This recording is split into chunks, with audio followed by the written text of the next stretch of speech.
नमस्कार सर्वांना, सहस्नेह जय जिजाऊ. आपल्या बेलूर गावामध्ये दिनांक 12 मार्च 2024 रोजी संध्याकाळी ठीक 9 वाजता संघर्ष योद्धा मनोज जरांगे पाटील हे बेलूर ग्रामपंचायतीला भेट देणार आहेत आणि बेलूर येथे त्यांचा एक समाज बांधवांचा संवाद मेळावा सुद्धा आयोजित करण्यात आलेला आहे.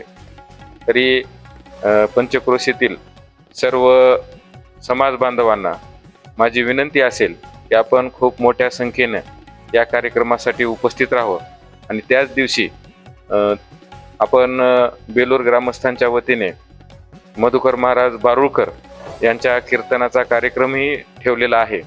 जरांगे पाटील कार्यक्रमाला येण्याच्या अगोदर म्हणजे 8 वाजता ठीक मधुकर महाराज बारुळकर यांचं कीर्तन होणार आहे आणि त्यानंतर संघर्ष योद्धा मनोज जरांगे पाटील हे या कार्यक्रमाला उपस्थित राहणार आहेत. तर माझे पंचक्रोशीतील सर्व लहान थोर माता भगिनी व सर्व समाजातील सर्व समाज बांधवांना माझी नम्रतेची विनंती आहे आणि आमच्या ग्रामस्थांच्या वतीने मी विनंती करतो की आपण खूप मोठ्या संख्येनं उपस्थित राहावं आणि या कार्यक्रमाची शोभा वाढवावी.